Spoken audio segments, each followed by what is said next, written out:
আয়েশা মুর্তাজা আপনি লিখেছেন, মদিনায় না গিয়ে কি হজ হবে? মদিনায় না গেলেও হজ হবে। আপনার জন্য পরের প্রশ্ন, কোন কাজটি হজের অংশ নয়?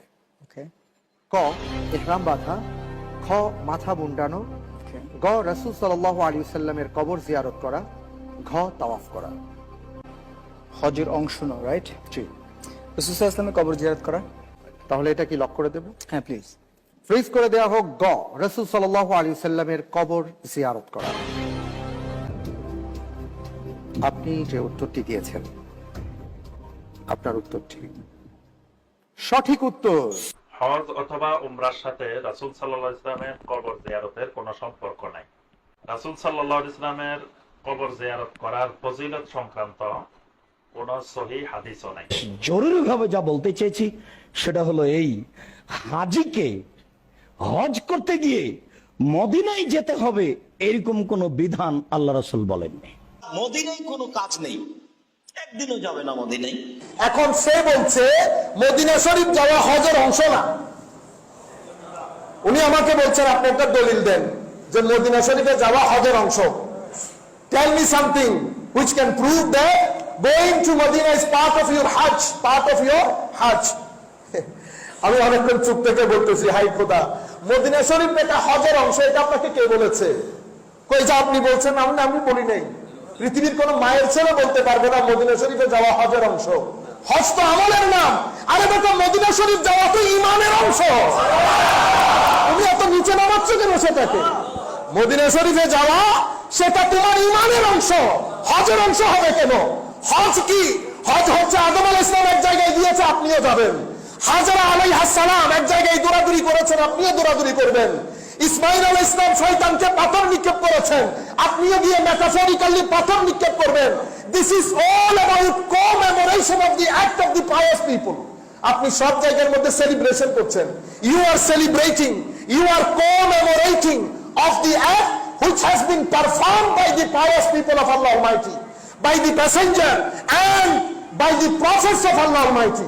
আল্লাহ রাব্বুল আলামিনের কিছু নবী এবং রাসূল যেই কাজগুলো করেছেন সেগুলো আমরা কমেমোরেট করি, সেগুলো আমরা আবার সেলিব্রেট করি। সেই কারণে আমরা হজ করছি। আপনি এই হজের মধ্যে আমার নবীকে তুলে নিয়ে এসেছেন। আমার নবীর দরবারে যাওয়া মুসলমানদের ঈমানি জজবাদের অংশ। মনে রাখবেন, আপনারা এই বিষয়গুলো ভালো করে বুঝেন, যুব সমাজের মাঝে এগুলো প্রচার প্রকাশ করেন। আহলে সুন্নাত ওয়াল জামাতের ভাইদের প্রতি আমার বিনীত অনুরোধ, কোন ধরনের ঝগড়া ফাসাদ, কোন ধরনের উগ্রতা এগুলোর মধ্যে যাবেন না। মানুষকে বুঝাতে হলে মানুষকে সুন্দর করে দলিল দিয়ে, আপনাকে কাউকে পিটিয়ে বুঝানোর জন্য, যেখানে আমার নবীকে পাঠানো হয় নাই সেখানে আপনি আর আমি কোন পুকুরের মাছ? বুঝতে পেরেছেন? আম্বিয়া ইকরামকে পাঠানো হয়েছে বায়ানের জন্য, বালাগের জন্য, পৌঁছিয়ে দেওয়ার জন্য। আমার দায়িত্ব পৌঁছিয়ে দেওয়া। কিভাবে পৌঁছাবো? ভদ্রতার সাথে, নম্রতার সাথে, মোটিভেশন দিয়ে, দলিল দিয়ে আপনাকে বাধ্য করে বুঝানো আমাকে দায়িত্ব দেওয়া হয়। আপনারা বুঝতে পেরেছেন? যুবকদের প্রতি, মাদ্রাসার স্টুডেন্ট যারা অনেকে এসেছেন, আমি ম্যাক্সিমাম আমি চিনতেছি, আমার ছেলেরা, আপনারা উগ্রতা ছেড়ে দেবেন। পৃথিবীর ক্যামেরা আপনার উপর, কয়টা চোখ?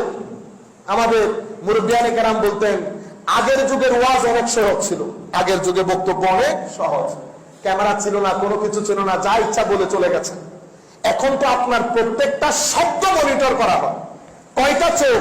এক একটা ক্যামেরার পেছনে যদি আমরা 100 জন মানুষও ধরি, আপনারা জানেন এখানে আপনারা কয়জন মানুষ শুনতেছেন? আমরা ঘরে যাইতে যাইতে দেখবো প্রায় 20-30 হাজার লোক আমাদের এটা দেখে ফেলেছে। প্রাচ্য পাশ্চাত্যের প্রত্যেকটা শব্দ এটা মনিটর করা হয়। কাজেই আপনাদের কথাবার্তার মধ্যে যুক্তি থাকবে, দলিল থাকবে, ইবাদত থাকবে, সিজদা থাকবে, আখলাক থাকবে, হায়া থাকবে, নূর থাকবে। এগুলোর মাধ্যমে আপনি প্রচার প্রসার করবেন। আমাদের এখানে বড় দুর্দিন, একদিকে সেকুলারিস্টিক ওয়ার্ল্ড ভিউ,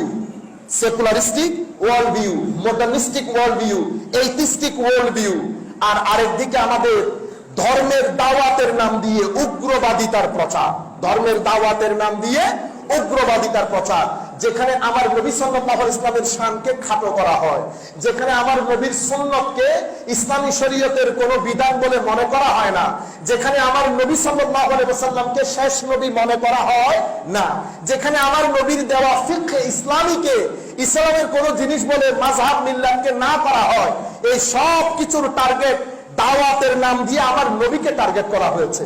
কাজে আপনাদের সামনে জিম্মাদারি অনেক বড়। আপনি মডার্নিস্টিক ওয়ার্ল্ড ভিউ এটাকে বুঝতে হবে, এটাকে বোঝার জন্য আধুনিক সেকুলারিস্টিক যে বইপত্র এগুলো পড়তে হবে, মাইন্ডসেট বুঝতে হবে। আপনি যদি সেকুলারিস্টিক মাইন্ডসেট না বুঝেন তাদেরকে আপনি অ্যাড্রেস করতে পারবেন না। মডার্নিস্টিক ওয়ার্ল্ড ভিউ আছে, আমার ছেলেরা কলেজ বিশ্ববিদ্যালয়ে যাচ্ছে, বিভিন্ন দর্শনের বই পড়ে, তারা আল্লাহর অস্তিত্ব, ধর্মের প্রয়োজনীয়তা সবকিছু সম্পর্কে দ্বিধাগ্রস্ত হয়ে যাচ্ছে। একদিকে আর্ট এবং কালচারের নামে অশ্লীলতার জোয়া, আরেকদিকে এথিস্টিক ফিলোসফির নাম দিয়ে আল্লাহর অস্তিত্ব, ধর্মের প্রয়োজনীয়তা এই বিষয়গুলোকে ডিসরিগার্ড করা হচ্ছে। অন্যদিকে ধর্মের নাম দিয়ে উগ্রবাদিতার প্রচার করা হচ্ছে। আপনি এখন মাঝখানে দাঁড়িয়ে আপনি বলেন তো আপনার জিম্মাদারি ছোট না বড়? আপনি যদি মোবাইলের মধ্যে রাত অতিক্রম করে দেন, দিন অতিক্রম করে দেন, আপনি যদি মনে করেন পান খেয়ে খেয়ে আপনার জীবন চলে যাবে, এই মহালাস। সময়ের প্যাটার্ন পরিবর্তন হচ্ছে, আপনি আপনার প্যাটার্ন পরিবর্তন করতে হবে, আপনার স্টাইল পরিবর্তন করতে হবে, প্রচুর পরিমাণে লেখাপড়া করতে হবে, নামাজ দোয়া তাসবিহ তাহলিল করতে হবে। আমাদের যুবক ভাইরা আহলে সুন্নাত ওয়াল জামাতকে ভালোবাসি, ঈদে মিলাদুন নবী ভালোবাসি, কিন্তু আমি যদি কোরআনে পাক না পড়ি হবে? বলেন তো দেখি ঈদে মিলাদুন নবীর মাকসাদ কি? What is the aim and objective of the celebration of the birthday of Holy Prophet sallallahu alaihi wasallam?